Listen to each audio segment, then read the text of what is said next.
So, what did you get from the film Oppenheimer? Yeah. It's interesting as a history piece, but I guess it's also from a new perspective. So it makes it, I guess, it's classified as a thriller or a drama.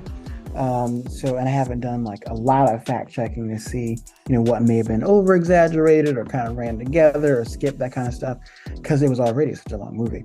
But I liked it. I mean, of course, I don't know if I'll say it's original, just because obviously it's telling a story that's, based in real life. But it definitely tried to make a historical event more entertaining, which was appreciated. But there were some parts, of course, in dialogue where, you kind of get lost in is what they're saying even relevant. You don't really know. But I think it comes back together in the end pretty well. Okay. So you found it entertaining. I did, and I will say for me, the beginning and the first half and the second half feel like almost two different movies. And I don't know if it's one of those cases where it should have been on Netflix, where you can watch like the historical documentary and then watch the dramatized version, like as a part two or something like that. But yeah, the first half was a little bit like the History Channel.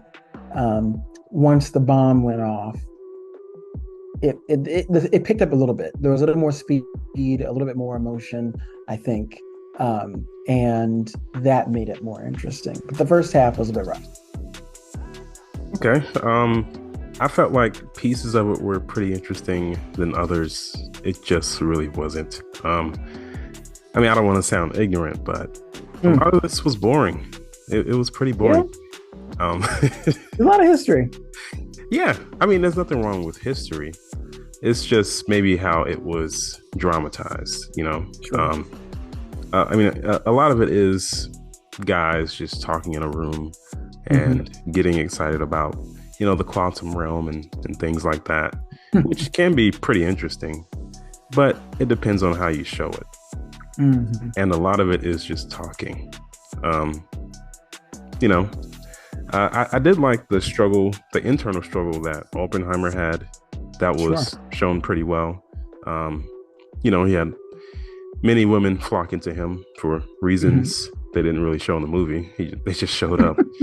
Um, but he built this bomb, or he was in, or thinking about, constantly thinking about furthering his research, improving himself, Right. and um, it led to this atomic bomb, this breakthrough, and he was suffering with the consequences. What he had done. He was thinking like, what have I really done? Am I gonna destroy the world with this, or is it gonna make even more weapons out of this? That internal struggle I thought was the best part of the film. The part with Robert Downey Jr. Uh, Okay. that was more like a court case type of thing, and it wasn't very interesting. I know it's important for the historical portion, Mm-hmm. but I didn't find it interesting, and it really took away from the movie for me. Okay. It and this is where the beginning and the end makes a difference, because I thought the ending, or I'll say the second half of the movie, with his with Downey's piece, I found it engaging, not necessarily because of what he was saying or like what was happening, more so his acting. I really appreciated, um, I agree. His and acting was really so good. it was so, and he pulled a lot out of the script to make it feel even emotional a bit. Um, but I can, it's but you're right, it's a different vibe than even the research parts that might have been boring, or Oppenheimer's life. It's just because he's telling it in the past, but he didn't reveal his secrets till the end, and then it all flips, and he becomes kind of a villain. Is not expected, that switch for me, not knowing the ins and out of the history of this. So it was a nice dramatic twist in how it was filmed that way, I guess, in that order. Um, and then of course they do the different film style where it's black and white for um, kind of what they would consider the real time piece was like black and white, because that's how film, I guess, would have been at that time. But the memories, when they were told, were in color.